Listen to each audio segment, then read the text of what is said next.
Hello everyone, and this time I am not going to expand much on previous parts in this series.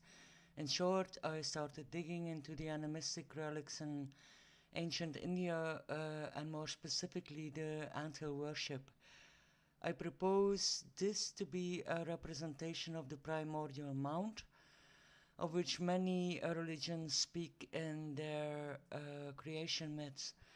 I propose that the termitomyces or termitomyces, fungal species grown by the termites, stood a model for the auspicious umbrella icon of Buddhism and Hinduism, and shortly go into the connection with snake worship, although the latter actually needs a series of its own, since the snake has a prominent place in so many cultures through the history all around the globe, as well also in areas that hardly have any natural occurring serpents to draw this archaic symbol from.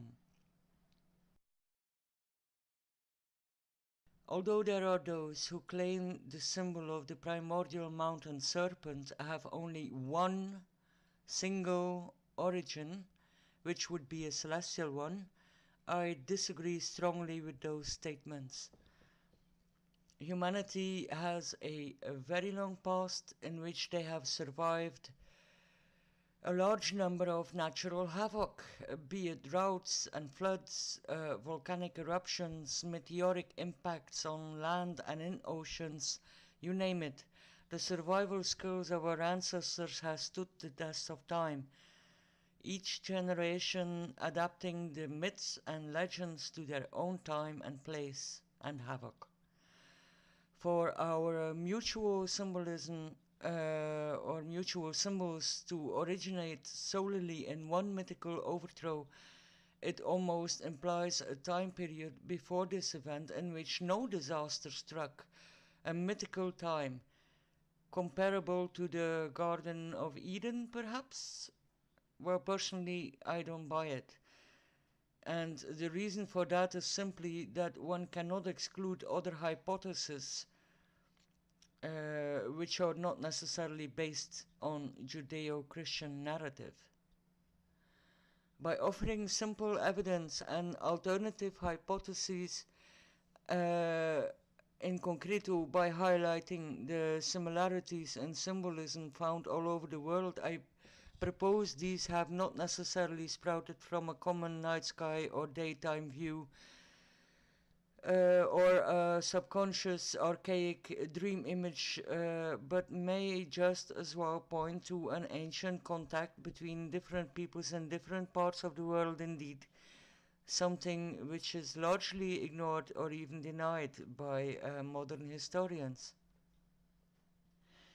As I am doing my research, I found more and more similarities in mythology and the thereof derived or therefrom derived symbols and cultures that are supposedly unrelated.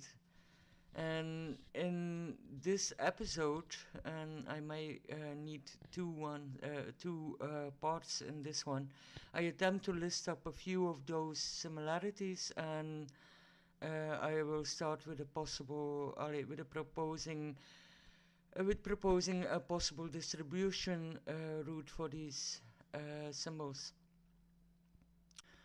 Looking at ancient India, we find that one of the subjects carefully avoided by historians in general is its maritime past. One of the Indian historians or researchers better working on this subject is Sanyal, who has certainly contributed to a more proper depiction or description of the more recent history. I will link a lecture in the notes for those interested. But I choose to go back further in time, and again I refer to the propositions made by Mr. Kalyanaraman, whom I mentioned in one of my swastika videos. He proposes the existence of an ancient tin route spanning from the Indonesian islands via the Malacca Strait to India in and around 5000 BC. adding to new insights that pressed the historical orthodoxy to reconsider the official timing on when the Bronze Age actually started and should be dated. But metal trade is not the issue at the moment. What is important for us is the ability of ancient man to cross larger distances over the waters. Archaeologists lack evidence for this, since wooden boats leave little to nothing of archaeological evidence. Nevertheless, we know the ancients used waterways to cross large distances. We assume Neanderthal already were able to reach islands in the Mediterranean where they have left their tools as proof for that, estimating at least 100,000 years ago. When we juggle with these numbers of time, we often do not fully realize how long this actually is. I mean, it's like tenfold of what we have now of archaeological evidence of human development. Somehow we tend to assume that this development has accelerated only the last few thousand years, and before that humans supposedly remained peasants or hunter-gatherers without much of an ongoing innovation or development. We sort of stagnated, until relatively recently then. We know that during the last ice age, which is thought to have ended around 11,000 BC, the sea levels were considerably lower than what they are now, since a lot of water was captured in the ice.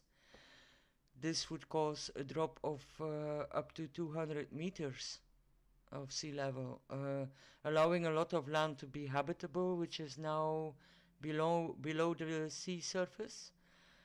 And there are myths like on Doggerland, Atlantis, Lemuria.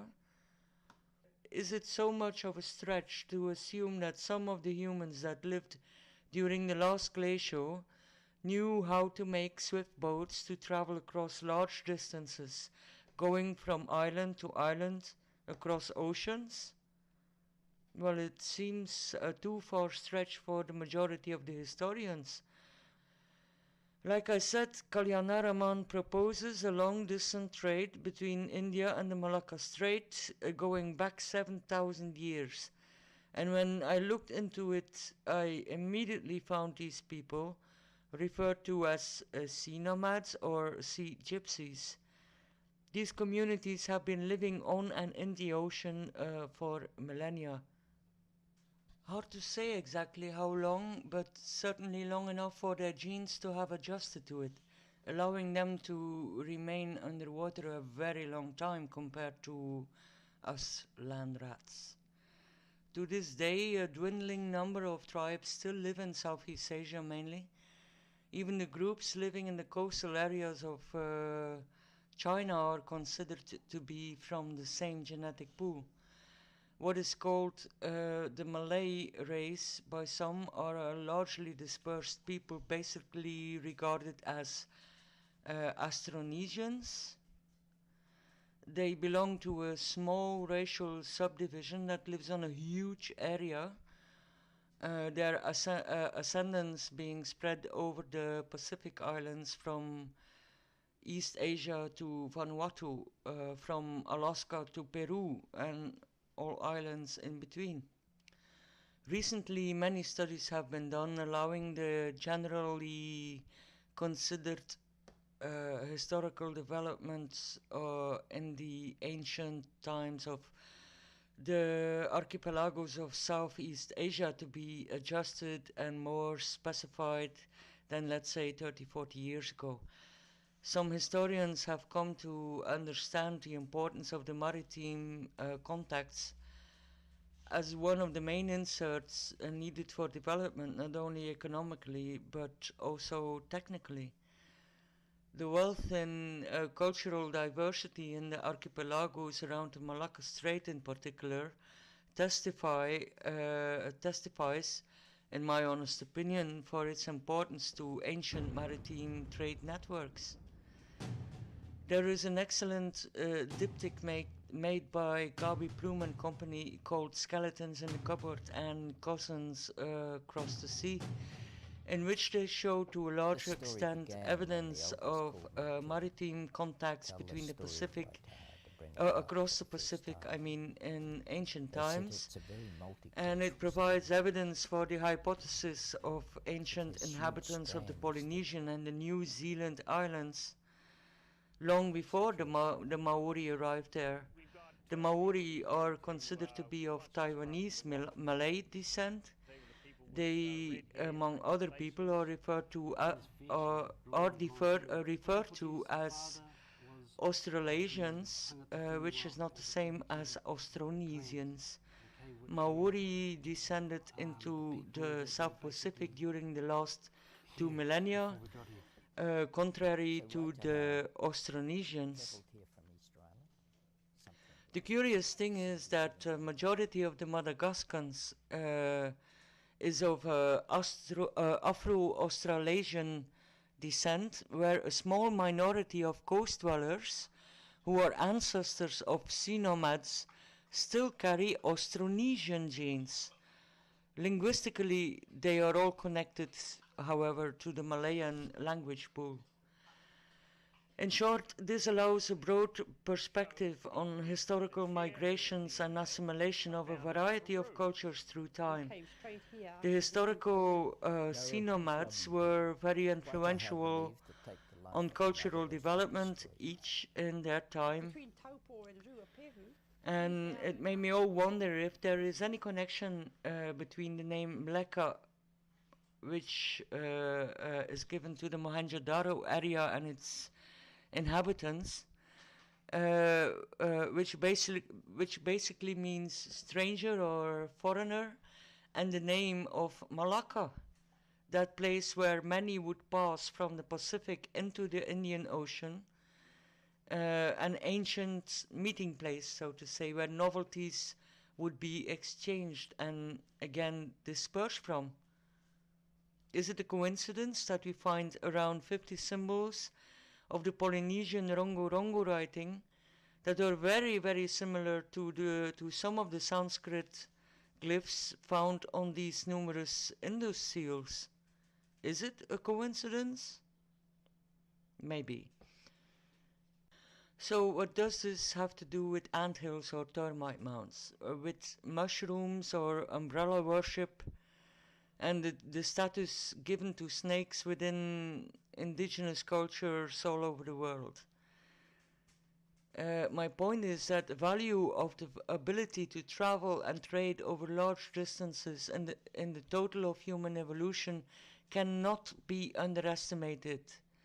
We know the value of crossroads like the Pamir Pass, for example, in Tajikistan, or cities like Taxila, which is near current Islamabad, Pakistan.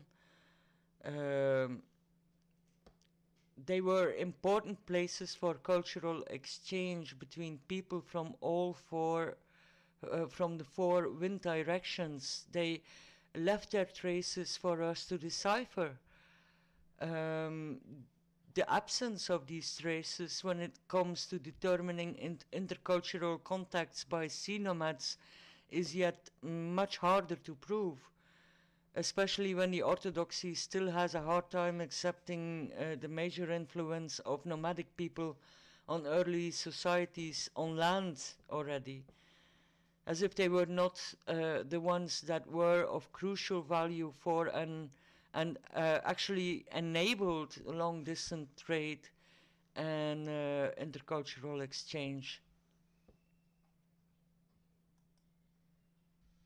Okay, people, instead of trying to now stuff in more info and as we go back to our initial subjects of ant mounds and mushrooms and snakes, I'm going to close off here now.